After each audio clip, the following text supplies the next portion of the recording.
yesterday once again proved that democracy is the heartbeat of this nation. The citizens of this country have come out in record numbers. This is a record.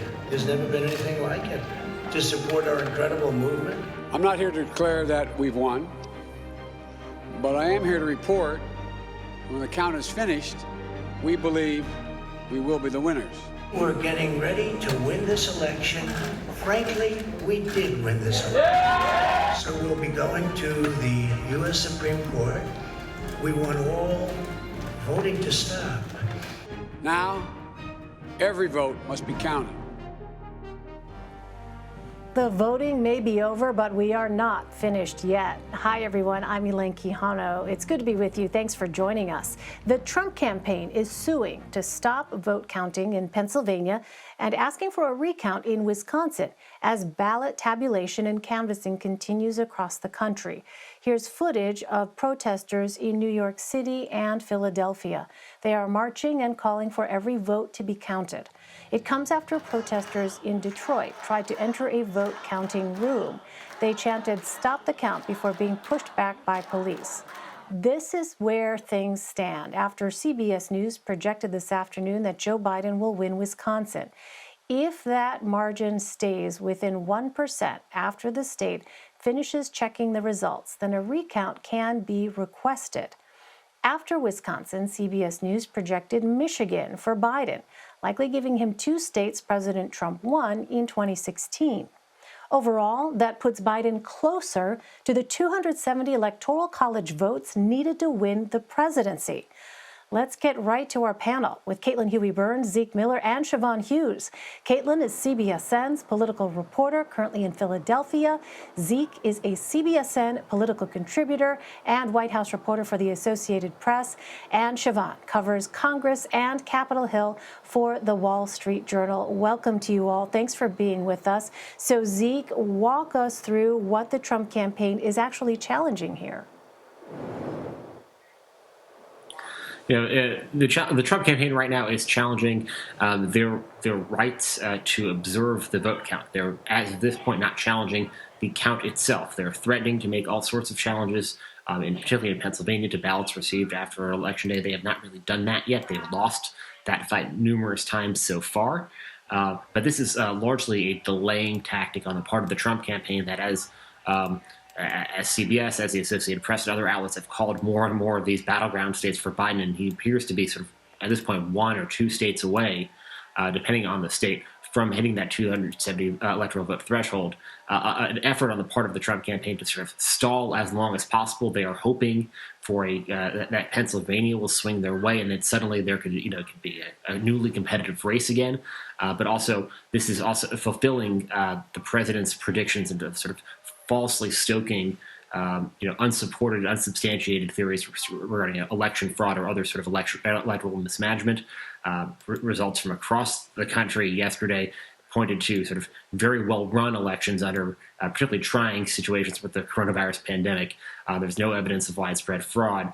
So the Trump campaign's challenges here are sort of potentially just delaying the inevitable.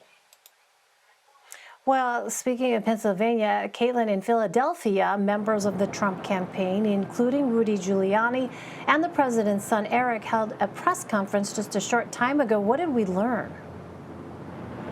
Yeah, they were just right down the street from where I am standing. And the Trump campaign, in addition to the measures that Zeke just described, they're also joining in a lawsuit petitioning the Supreme Court about that ballot extension. The Supreme Court here ruled that ballots accepted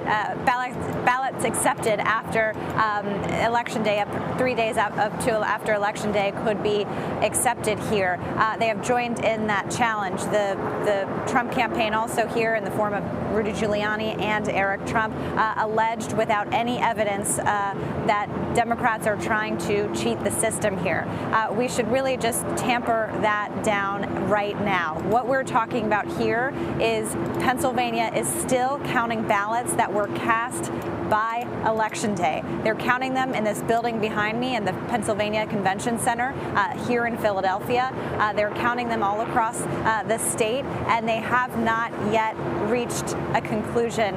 They have not finished counting the ballots. So we're not even talking about ballots that are received in the next couple of days. We're talking about ballots that have already been cast in this election, which is completely legal. Yeah, I mean, for folks who may not be familiar, explain for us, Catlin, why this vote count is normal. That's right. Well, in Pennsylvania, they could not start opening up ballots to start processing them until Election Day, and that's because Republicans in the state made it so. There were Democrats here that pushed the legislature to give more time ahead of the election to start opening up ballots to be ready for them to be processed.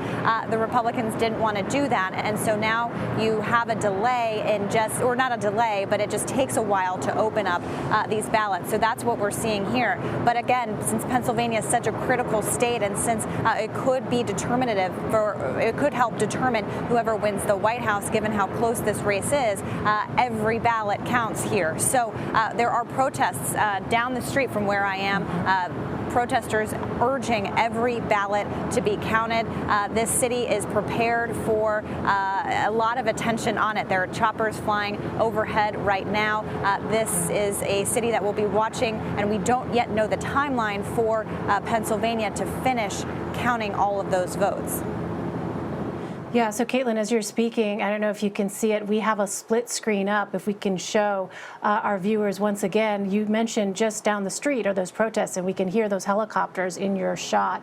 That was, I believe, control room, maybe we can check and see, is that the same protest that Catlin is talking about? That image right there where you see the banner that reads, count every vote. I'm told yeah, it is, okay, yes, I'm told that is in fact, Catlin, what you are hearing and seeing perhaps just down the road from where you are outside of the convention center there. So we want to let viewers know, obviously, we are keeping an eye on all of these pictures that are happening across the country as people await word.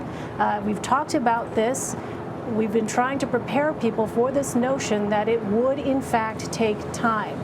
And so we have also been quite aware of some of the rhetoric surrounding this, and we just want folks to know we are going to bring you any additional updates just as soon as we have them. We're going to be very transparent about what we know, what we do not know, and we're keeping an eye on these pictures as well, just not far from where Catlin is doing her live shot for us. All right, so Siobhan, as we continue to keep an eye on these pictures, let's also talk about the outstanding sort of Senate contests, because when you talk about power and control in Washington, you have to talk, of course, about the Senate. So beyond just the White House, where do things stand? What are you watching now when it comes to control of the Senate? Well, Catlin talked about taking time, and in fact, it is taking some time to tally up the Senate races, too. As of now, there are 5 Senate races in battleground states that remain officially uncalled. Those are in Alaska. Now, we do expect that to go for the Republican, but still, that's not going to be known probably until next week. Michigan, a state where absentee ballots were not allowed to be tallied until the morning of Election Day. That's not known. Democrat Gary Peters has pulled slightly ahead of Republican John James, which would keep that in the Democratic column. The focus is really on North Carolina, where Tom Tillis is slightly ahead by almost 100,000 votes. He thinks that's enough for him to keep North Carolina. And then the focus would turn to Georgia, where there are likely to be 2 runoffs in January for seats held by Republicans David Perdue and Kelly Loeffler. The bottom line is that Democrats so far have netted a gain of just a single Senate seat. They need 4 if they are to control the Senate with 51 votes, or 3 if Joe Biden is president and Kamala Harris can break Senate ties. So Democrats are short of that goal, and their chances of maintaining or gaining control of the Senate are greatly diminishing. And that could leave the Senate as Republicans' sole source of power in the legislature and the executive branch. That would be it. The power would be in the hands of Mitch McConnell. All right, and let's talk also about the other chamber, because Democrats, House Democrats, headed into last night hoping to expand their majority. But Siobhan, it does not appear that will be the case. I talked to one Democratic lawmaker today who said Democrats there were, in her words, numb, disappointed. Democrats look likely to lose seats, maybe something on the order of 10. Again, those votes are still coming in. Republicans were able to hold seats in suburban areas. That was thought to be a stronghold, a big target for Democrats. But instead, you're seeing people like Ann Wagner in the suburbs of St. Louis holding onto her seat, Fred Upton in Kalamazoo holding onto his seat. You're also seeing some New York Democrats whose races haven't been called, but who are at risk. Max Rose in Staten Island, Anthony Brindisi in the western upper part of New York State. And so this was a very unexpected development. Analysts attribute it in part to the fact that Democrats were so careful during the coronavirus pandemic that they didn't engage in a lot of those face-to-face encounters. And Republicans and their proxies were, in fact, knocking on doors. There's also starting to be some blame directed at House Speaker Nancy Pelosi for taking a very, very hard line on COVID aid negotiations, refusing to compromise with Republicans, in particular, unless a lot of aid were included for state and local governments. One Democratic aide I talked to said that left vulnerable Democrats going back to their districts with only the talking point of Mitch McConnell is a bad guy. And at a time when their constituents were suffering and needed aid, these vulnerable Democrats were unable to deliver anything. And so that was seen as a blow.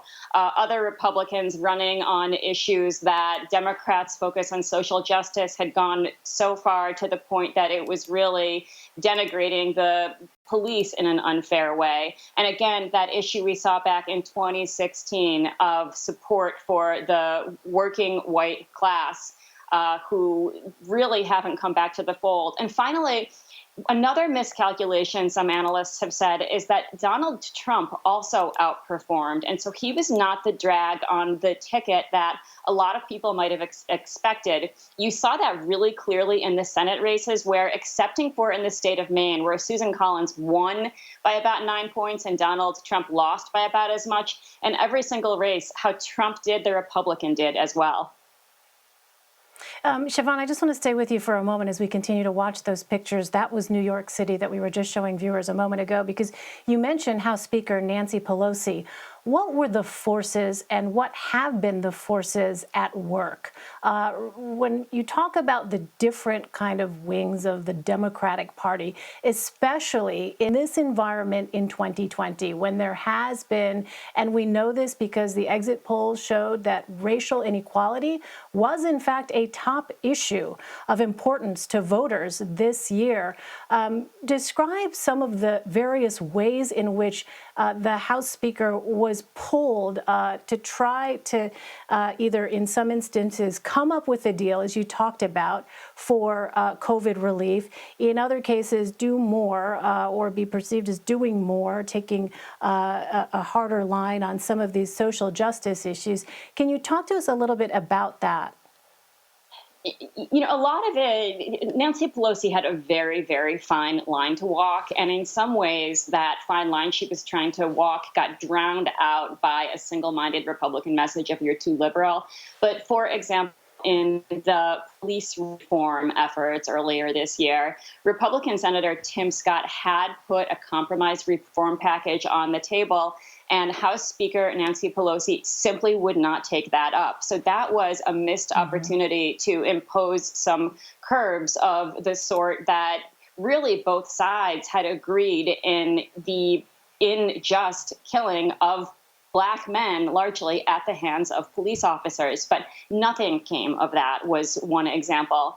But beyond that, it's very, very hard to finesse that type of middle ground message when you're in an environment in which your Republican opponent is charging you with being extreme, liberal, wanting to pack the Supreme Courts, wanting to get rid of the legislative filibuster so that the Senate would become a majoritarian body in which the Green New Deal could pass as long as Democrats were in control, wanting to add seats in Puerto Rico and the District of Columbia in ways that I think both sides do agree would give more power in the legislature to Democrats. And so she was really faced with an overwhelming force of message. And in some ways, it was very, very hard for her to cut through that.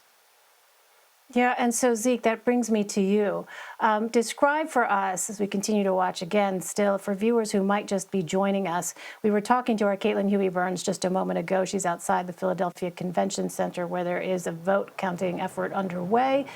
This is the scene, I was told, about a block or so away from Catlin's live shot position where she could hear the protests and actually hear the helicopters circling overhead. That's what's on screen right, screen left. There you see New York City, a similar scene of people gathering. One of the banners that we saw said, "Count every vote." But Zeke, Siobhan was talking about the way in which Nancy Pelosi had been cast. Remind us of some of the rhetoric. What was the rhetoric we were hearing from President Trump in particular this campaign season with respect to that and this idea of, for instance, defunding the police? No, the short message really from the president, and he had been driving it for more than a year. This had been sort of a fundamental of their campaign from the start, was no matter who their Democratic opponent was going to be, and ultimately it was Joe Biden, but in a lot of ways, Joe Biden became a vessel for attacking Nancy Pelosi and other Democratic members of Congress, was that they were all, quote unquote, socialists or radicals. It was to cast them all with an exceedingly wide brush. And use that to sort of to try to repel some moderate Republicans and suburban voters who may have been susceptible to the Democratic messaging, in part because of their dislike of the president and his Twitter habits in particular, to sort of rethink supporting the Democrats. There's sort of anecdotal evidence as we start digging into some of these returns. It's starting to look like the president succeeded in driving up the negatives of a lot of these, and they themselves sort of drove up. There's a lot of distrust among Democrats in some of these districts, but the president himself never sort of recovered. It didn't turn people on. It didn't protect the president from his own vulnerabilities there. Obviously, as we wait for these final counts to come in, these final battleground states, we'll be able to say that with hopefully a little bit more confidence. But so the indications are sort of in some of these suburban districts where some of these Democratic lawmakers fell and Republicans were able to make some gains. Is that there's a lot of split ticket votes there, and that's going to be really interesting to study as we sort of look at what are the long-term consequences out of this election and sort of the future of Trumpism potentially, as we look at the possibility of there no longer being a Trump in the White House. Yeah, I imagine a lot of reflection on both sides after this election. All right, Catlin Huey-Burns, Zeke Miller, and Siobhan Hughes, thank you all very much.